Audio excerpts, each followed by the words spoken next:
La réforme des retraites, c'est devenu en fait quasiment un sujet récurrent, c'est-à-dire que tous les 5 ans, ça revient, ce terme-là, même historiquement, on ne sait plus de quelle année on parle. Quand on dit la réforme des retraites, on n'arrive même plus à savoir vraiment de quelle année il s'agit, de quelle décennie il s'agit, parce que c'est devenu une sorte de petit jeu politique, avec systématiquement les mêmes objectifs, et bien sûr les mêmes enjeux, à savoir satisfaire les marchés financiers qui peuvent récupérer un maximum du travail d'un pays, en l'occurrence la France. Alors ça fait un bout de temps que je voulais vous faire en studio un enregistrement de mon avis sur cette réforme des retraites qui a une fois de plus mis la France dans la rue, qui a une fois de plus acculé le gouvernement à utiliser le 49.3 alors qu'il avait été prévu vraiment dans la situation de la guerre d'Algérie. Enfin, De Gaulle, Debré n'auraient jamais utilisé le 49.3 pour faire passer un projet de réforme des retraites. En tout cas, pas celui-là, c'est absolument certain. Mais ils avaient prévu, bien entendu, que cet alinéa fût utilisé uniquement dans des situations de crise extrêmement graves et surtout que la Ve République tomba entre les mains de personnes responsables, ce qui n'est de toute évidence pas le cas aujourd'hui. La réforme des retraites, donc, de quoi est-ce qu'on parle en réalité? Quel est son contexte? Et pourquoi elle a créé une situation de crise, de quoi faire tomber le gouvernement Borne. On parle de plus en plus d'une arrivée de Darmanin comme Premier ministre, ce qui, à mon avis, serait vraiment le fond du fond. Mais l'annulation de la visite du roi Charles III a bien montré qu'il s'agissait de quelque chose de grave, d'autant que les Anglais nous avaient plus vraiment à la bonne depuis les événements du Stade de France. And they will not let us in. There's hundreds of people running around, causing trouble. We came from Italy to get here. We've travelled across Europe to get here. It's an absolute disgrace. Et encore une fois, les services de communication de l'Élysée n'ont pas été stellaires, puisque le matin, ils disaient que cette visite royale ne serait pas annulée, et en début d'après-midi, il y avait confirmation de son annulation qui rappelait que c'était quelque chose de grave. D'ailleurs, la BBC, elle, représentait un événement qui a été très peu couvert par les médias français, à savoir quand même le fait que la mairie de Bordeaux a été en feu, les copains, c'est sérieux là. Bordeaux's town hall set alight by protesters overnight. More than 1 million had taken to the streets across the country through the day. On a la mairie de Bordeaux qui a été en feu. Alors, certes, un feu rapidement maîtrisé, etc.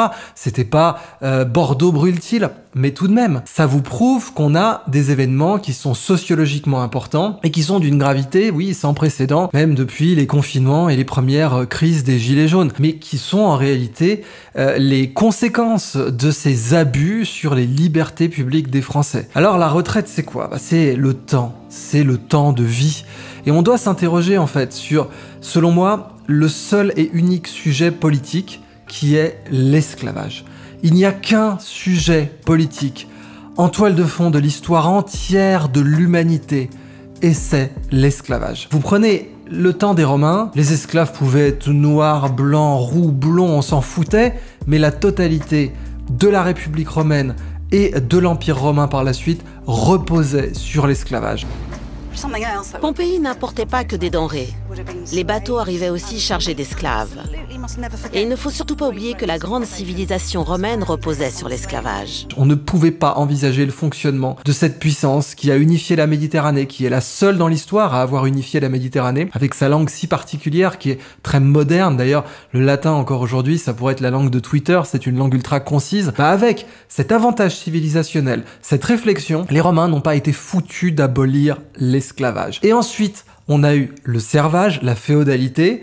Ça, c'est donc au début du Moyen-Âge. Pourquoi? Parce que Charles Martel n'a pas de quoi payer les seigneurs locaux pour lever une armée, donc il les paye en terrain et il leur donne donc des serfs qui sont dépendants de la terre, qui ne peuvent pas se déplacer, et ces serfs doivent nourrir les seigneurs locaux qui, eux, doivent pouvoir être levés pour l'ost et protéger les frontières. D'ailleurs, ça a donné le terme marquis. Le marquis, c'était celui qui protégeait les marches, donc les frontières. Mais bon, c'était mieux que l'esclavage du temps des Romains. Cela dit, on va devoir attendre tout de même le 19e siècle pour abolir abolir définitivement l'esclavage dans presque tous les pays du monde, mais au début du XXe siècle, on a encore des zoos humains où on peut montrer des petites gamines des Philippines ou des enfants d'Afrique. C'est comme si on allait faire le tour du monde en un jour, on allait voir ces populations qui arrivaient ici. Et tout ça était intimement fabriqué. On inventait le sauvage et le public y allait parce qu'il était curieux. Il voulait voir des personnes qu'il ne verrait jamais de sa vie. Il n'y avait pas la télévision, il n'y avait pas le web, il n'y avait pas à l'époque les réseaux sociaux. Donc la meilleure manière de voir le monde, comme on ne pouvait pas aller les voir chez eux, c'était d'aller les voir au jardin d'acclimatation. Et on a encore, bien sûr, au XXIe siècle, des formes d'esclavage aggravées, prolongées. Mais l'idée de pouvoir accaparer le temps des humains, le temps des familles, elle a continué. Rappelez-vous, dans les années 50, un seul salaire du père de famille en l'occurrence, aux États-Unis, suffisait à payer la voiture, parfois les voitures, la télévision, l'assurance maladie, la maison et être propriétaire de sa maison.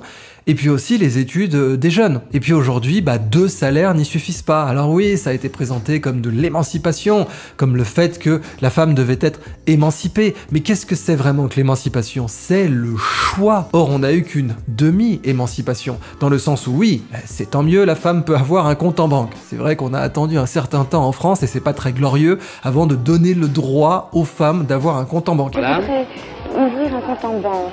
Que faut-il que je fasse? Bien madame, il faudrait que vous nous présentiez une carte d'identité et une autorisation maritale. Mais c'est une liberté subtile qu'il fallait viser, c'est-à-dire celle de pouvoir choisir, celle de faire en sorte qu'une femme puisse travailler, certes, mais qu'elle jouisse des fruits de son travail, pas que ces fruits de son travail soient accaparés par le besoin de payer le loyer. Aujourd'hui, on ne peut même plus être propriétaire si on est de la génération née après 1981. En tout cas, c'est devenu l'exception plutôt que la règle. Est-ce que c'est de la liberté, ça? Est-ce que c'est finalement l'abolition de ce nouvel esclavage moderne qui est de vivre pour travailler, pour payer les factures, la voiture, l'assurance maladie dans le cas des États-Unis, et les études des enfants, pouvoir peut-être être propriétaire ou pas, en ayant 2 personnes qui travaillent dans le foyer. Ça, c'est pas du tout un progrès. Et entre-temps, qu'est-ce qu'on a eu?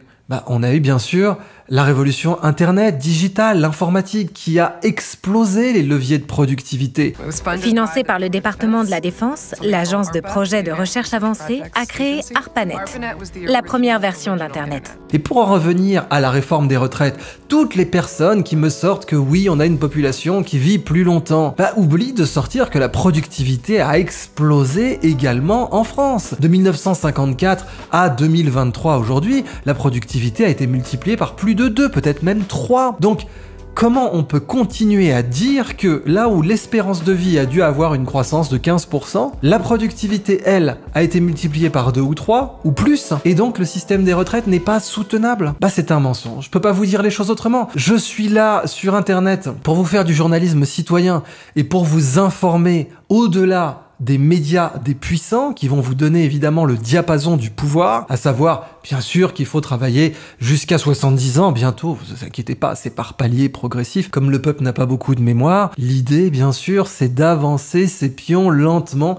pour qu'on travaille jusqu'à 70 ans. Cependant, qu'idéalement, l'espérance de vie pourrait être réduite parce que oui, nous sommes trop sur Terre, enfin, c'est évident. En tout cas, tout un tas de gens pensent cela. Ce sont les néo-malthusiens, ils sont les héritiers d'un mouvement de pensée qui a commencé à la fin du 19e siècle et qui considérait véritablement qu'il fallait faire preuve d'hygiène dans les populations, donc des stérilisations massives et donc bien entendu une limitation de la population mondiale. Rappelez-vous les fameuses pierres de guidance qui ont de façon très positive sauté dernièrement, même si ça a effacé leur mémoire sordide. One of the 4 granite panels on the Georgia Guidestones monument was reduced to rubble. Et ces pierres de guidance disaient clairement, écoutez, il faut qu'il y ait 500 millions d'habitants sur Terre. Et donc, à part un génocide ou un non-renouvellement, vous savez, c'est comme pour les postes, vous dites un non-renouvellement, les gens meurent et puis après, il n'y a plus assez de naissances. Si vous n'avez qu'1,2 enfants par femme, par exemple au Japon. Au Japon, désormais, seulement 1 personne sur 8 a moins de 14 ans. En échange, le nombre de personnes âgées augmente sans arrêt. Les plus de 65 ans constituent près de 30% de la population. Cette tendance démographique entraîne des conséquences.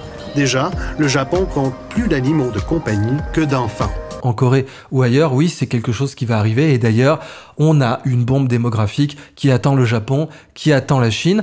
L'avantage de cette bombe démographique pour le Japon, c'est que les prix de l'immobilier baissent, notamment en campagne, vous pouvez au Japon acheter des maisons à 15 000 €, des maisons qui sont habitables directement, ce ne sont pas des ruines, il faut les retaper certes, mais elles sont habitables en soi, pour seulement 15 000 €, mais elles sont à la campagne.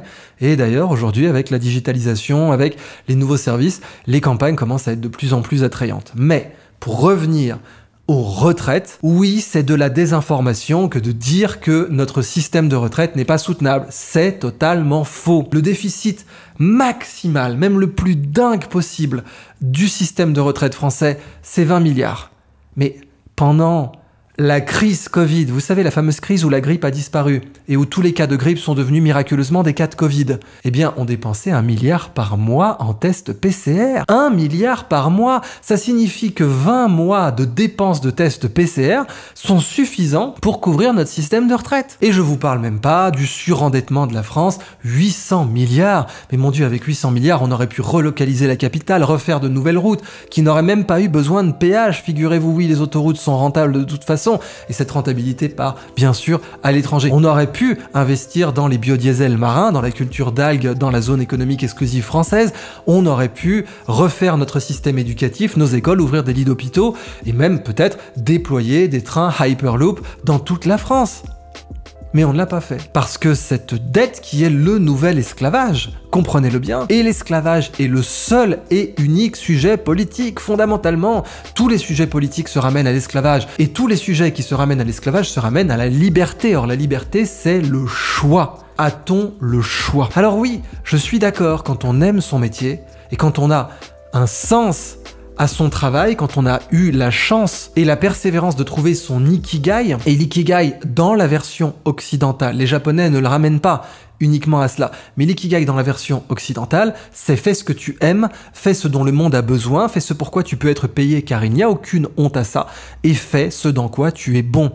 Oui, quand vous avez trouvé votre ikigai, vous avez envie de travailler jusqu'à votre mort, à la Clint Eastwood. Et tant mieux pour lui. Clint Eastwood veut mourir en faisant des films. Et ce faisant, il est très productif pour sa nation, il crée des emplois, il a toute une équipe d'ailleurs. À son âge, on travaille avec les mêmes personnes, on perd pas son temps. Matt Damon rappelait ses anecdotes que Clint Eastwood, une prise et c'est bon, ensuite il part jouer au golf. C'est de la productivité horaire exceptionnelle, il crée des emplois. Oui, le cas Clint Eastwood, c'est le cas idéal. Et bien sûr que j'encourage une nation à pratiquer ce cas. Mais qu'est-ce que ça veut dire? Ça veut dire le choix. Si Clint Eastwood avait voulu s'arrêter même à 60 ans, bien sûr qu'il aurait pu. Dans son cas, il a été tellement productif toute sa vie qu'il pouvait s'arrêter même à 50 piges s'il voulait. Et c'est ça qu'une société moderne doit offrir, le choix. Exactement comme pour le travail des femmes. Oui, la possibilité pour les femmes de travailler et d'avoir un compte en banque est une bonne chose, mais le fait qu'elles n'aient plus le choix, le fait que dans un foyer, aujourd'hui, sans de salaire, vous ne puissiez plus vivre, eh ben ça, c'est une régression. Et c'est un esclavage subtil qui a permis d'accaparer la productivité individuelle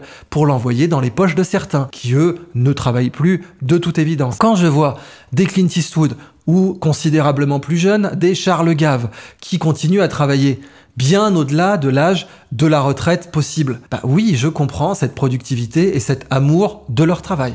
Mais encore une fois, j'insiste sur le fait qu'une civilisation, une société, doit offrir le choix. Et le choix du départ à la retraite, en aucun cas, il est dans une situation, comme disait Margaret Thatcher, de Tina, c'est-à-dire « there is no alternative », ce n'est pas vrai. Notre système de retraite est parfaitement financé et finançable. Vous avez, encore une fois, avec l'argent qui a été jeté par les fenêtres dans les tests PCR pendant la pseudo-crise Covid et l'argent qui a été issu du surendettement de la France, les 800 milliards, bah évidemment, il y avait de quoi financer notre système des retraites. Non pas 10 fois, mais 40 fois, même en considérant que c'est 20 milliards le déficit. Quand on peut financer sur un coup de dette, 40 fois notre système des retraites, oui, je vais vous le dire clairement, tous les médias qui vous disent que cette réforme est nécessaire vous mentent frontalement, directement, sans aucune pitié. Ce n'est qu'un choix de société qui procède d'un avenir absolument sombre où les gens, juste justement, n'auront plus le choix, où le temps de vie des gens leur sera confisqué. J'ai parlé de la féodalité, mais il faut se rappeler que dans la féodalité, à cause des luttes de pouvoir qu'il y avait entre la noblesse et l'église, eh bien vous aviez un très grand nombre de jours chômés, jusqu'à 140 par an. 140 jours chômés par an, imaginez un petit peu ce que ça représente par rapport à aujourd'hui, où aujourd'hui vous êtes obligé de travailler et c'est pas du tout un choix que vous avez, et les fruits de votre travail sont accaparés. Et c'est pas du tout une analyse marxiste que de dire ça, c'est simplement regarder la vérité en face, que aujourd'hui le temps de bras et d'attention humain, le temps de vie humain, c'est-à-dire que dans notre vie nous n'avons que deux grandes ressources, le temps et l'attention. Eh bien, le temps, c'est la donnée de notre vie physique, l'attention, c'est la donnée de notre vie mentale, c'est notre vie intellectuelle, spirituelle, on pourrait dire, et ces deux données sont accaparées. Certains vous disent, mais de toute façon, vous avez l'attention machine, c'est comme ça que je l'appelle, c'est pas ces gens-là qui l'appellent comme ça, mais l'attention machine, c'est le terme comme peut-être homme silicium, on dit homme jour, homme heure, pour estimer par exemple le coût d'un chantier ou un projet, bah vous avez l'homme silicium, c'est-à-dire l'intelligence artificielle, ce qu'elle peut faire en nombre d'hommes silicium, combien d'hommes il aurait fallu pour fournir un service d'intelligence artificielle. Quand l'IA vous fait un portrait, combien d'hommes jours ça aurait représenté, c'est ça l'homme silicium. Mais je préfère l'appeler l'attention machine, parce que vous aviez les chevaux vapeur qui vous disaient voilà, ça représente cette machine l'équivalent de temps de poney Shetland pour les mines, c'était vraiment comme ça que ça avait été pensé, le cheval vapeur, eh bien vous avez l'attention machine. Et les dystopiens, les transhumanistes extrêmes, je sais qu'il y a plusieurs branches du transhumanisme et je ne les accable pas toutes, mais les transhumanistes extrêmes, qu'est-ce qu'ils vous disent? Il y a des hommes qui servent à rien, et donc il nous faut le meilleur des mondes, il nous faut un sous-peuple génétique, exactement comme dans les technopères et les métabarons, vous avez des bossus génétiquement modifiés qui sont avilis parce que ça vient du meilleur des mondes d'Aldous Huxley, et donc cette sous-population, ce sous-prolétariat génétique qu'on doit totalement contrôler même dans ses données biologiques, c'est-à-dire la possibilité ou non qu'ils se reproduisent. Vous avez eu, il faut le savoir, même des gens que j'admire beaucoup, et qui sont des scientifiques exceptionnels, comme Linus Pauling, un immense monsieur qui a eu le prix Nobel de la paix mérité, et le prix Nobel de chimie, et le mec aurait pu avoir 4 prix Nobel, parce qu'il a aussi découvert l'hélice alpha en biochimie, ça aurait mérité un prix Nobel en soi, il a découvert les origines de la drépanocytose, ça aurait mérité un prix Nobel en soi, il a travaillé sur les substituts sanguins avec Harvey Itano, ça aurait mérité un prix Nobel en soi, et il était à deux doigts de trouver la structure de l'ADN, il pensait que c'était une triple hélice, il était vraiment très proche. Mais Linus Pauling, il était totalement pour que des gens qui aient des tares génétiques aient une croix sur le front, cache, pour qu'ils puissent pas se reproduire. Et on sait aujourd'hui, avec le concept de pléiotropie antagoniste en biologie, les années passèrent et les découvertes en génétique se multiplièrent. Certaines appuyèrent la loi de Mendel, tandis que d'autres les opposèrent. Il vint alors la découverte des gènes pléiotropes. Des gènes qui n'en font qu'à leur tête, ne respectant pas la loi de Mendel, affirmant qu'un gène sur un chromosome agit sur un seul caractère. Que quand vous essayez d'optimiser quelque chose, eh bien vous risquez d'obtenir une maladie à côté, un phénomène ancillaire. Par exemple, l'apparition de la drépanocytose, c'est parce qu'elle offre une résistance au palu. Et le fait qu'elle ait une grande prévalence en Afrique, c'est parce que elle a offert sur des générations un petit 10 ou 15%, je ne sais plus, de résistance au palu qui a justifié en fait que dans la sélection naturelle, elle exista de cette façon en Afrique. La drépanocytose est une maladie génétique. C'est d'ailleurs la maladie génétique la plus fréquente dans l'ensemble de l'espèce humaine. Alors c'est une maladie qui affecte le sang, et plus particulièrement dans le sang, les globules rouges, à l'intérieur desquels donc, on trouve l'hémoglobine. Et donc dans la drépanocytose, l'hémoglobine elle est malade. Les globules rouges du malade vont se déformer pour prendre cette forme en fossile, et le résultat est que ces petits globules rouges en forme de fossile, rigides, vont provoquer des occlusions dans les petits vaisseaux. Et ces épées à double tranchant génétique, c'est ce qu'on appelle en biologie la pléiotropie inverse. Et quand on a des transhumanistes qui vous disent il faut impérativement sélectionner le génome et contrôler par le biopouvoir, contrôler les données génétiques du bas peuple, et peut-être même évidemment de l'élite, mais les contrôler autrement, à mon avis, ils vont au-devant d'une grande déconvenue, justement à cause de cette pléiotropie antagoniste. Eh bien, vous avez des gens qui n'ont pas compris comment fonctionne la biologie, mais qui pensent encore comme au 19e siècle. Ce sont les malthusiens. Donc dans le système des retraites, pourquoi le malthusianisme est toujours là en filigrane ? Parce que, je peux pas le dire autrement, vous avez une conception du monde, une conception de l'avenir, dans lequel il faut contrôler par le biopouvoir l'attention et le temps des populations et faire en sorte qu'elles travaillent ad vitam aeternam. Maintenant, ce que je reproche considérablement aux gens qui sont issus de la tradition cégéto-marxiste, c'est pas moi qui utilise ce terme, c'est Bernard Friot, mais aussi Frédéric Lordon, c'est qu'ils n'ont absolument pas compris ce que Proudhon avait parfaitement compris, et Proudhon est beaucoup trop sous-estimé. En France, on s'est laissé envahir par la pensée allemande, fondamentalement. On a des penseurs français d'élite, Bastiat et Proudhon, qui à eux deux fondent tout le système droite-gauche idéal en France, même s'ils se sont beaucoup critiqués mutuellement, leur équilibre intellectuel est un système parfait pour la France. Eh bien, Bastiat et Proudhon avaient compris ce que Marx n'avait pas compris, à savoir que l'État, quand on lui donne du pouvoir, il en abuse, et en particulier que quand on donne à l'État le pouvoir de gérer nos retraites, eh bien, évidemment, on verse dans un trou noir de dette centralisée où l'État peut confisquer vos économies. Et oui, les traditionnels cégéto-marxistes vous disent, par exemple, qu'en France, ce ne sont pas des charges patronales, ce ne sont pas des charges salariales, c'est du salaire différé. Bien entendu, les entrepreneurs en France sont pas du tout d'accord, parce que eux, ils voient que s'ils veulent intéresser un salarié à hauteur de 2000 €, ils vont devoir payer autour de 3008, décaisser 3008, dont, parce qu'ils sont pragmatiques, ils savent que le salarié n'a absolument pas la garantie d'en voir la couleur. Sans parler du fait qu'en économie, un sou aujourd'hui vaut beaucoup plus qu'un sou après-demain. Ça, c'est un principe fondamental en économie qui est court-circuité quand on décide de confier ces 1800 € supplémentaires à l'État. L'État dont on a vu en France qu'il ne sait pas gérer les finances. Calm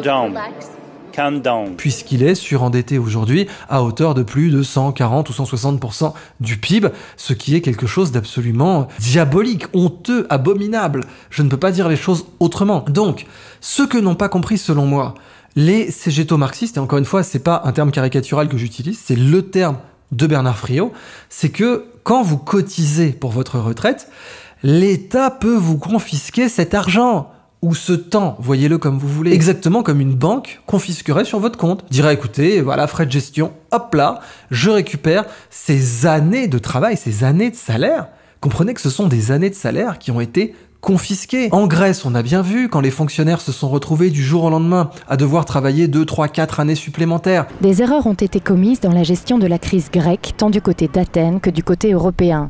C'est ce qu'a déclaré le commissaire européen Pierre Moscovici dans une interview exclusive accordée à Euronews à l'occasion de la sortie de la Grèce de son 3e et dernier plan d'aide.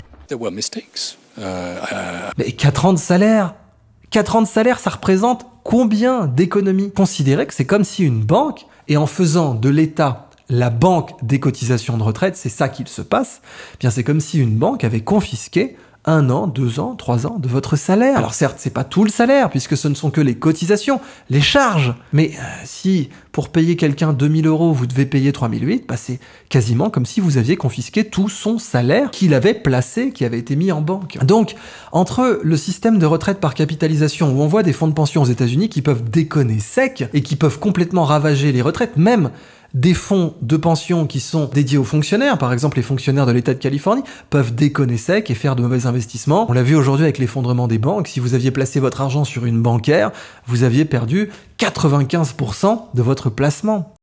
Ces tout derniers jours, plusieurs places financières ont subi des turbulences importantes. Ces turbulences ont déstabilisé les banques les plus fragiles, et ça a été le cas pour le Crédit Suisse. Et ce, malgré une bonne capitalisation, eh bien, le Crédit Suisse a perdu la confiance des marchés. Le système que j'aurais totalement favorisé, c'est un système de coopérative régionale interdépendantes, c'est-à-dire qu'elles s'assurent mutuellement. Certes, ça peut créer des risques systémiques, rien n'est parfait, mais au moins, ça permet d'éviter qu'on ait une coopérative qui soit en banqueroute totale. Mais le modèle de Proudhon et le modèle de Bastiat auraient été celui-là. On cotise dans une caisse régionale qui a une grande indépendance et un niveau de cloisonnement important, dans laquelle on respecte un principe simple qui serait pas de cotisation sans représentation, comme on n'a pas de taxation sans représentation dans l'histoire américaine, une des origines fondamentales de la Révolution américaine, c'est ce principe-là.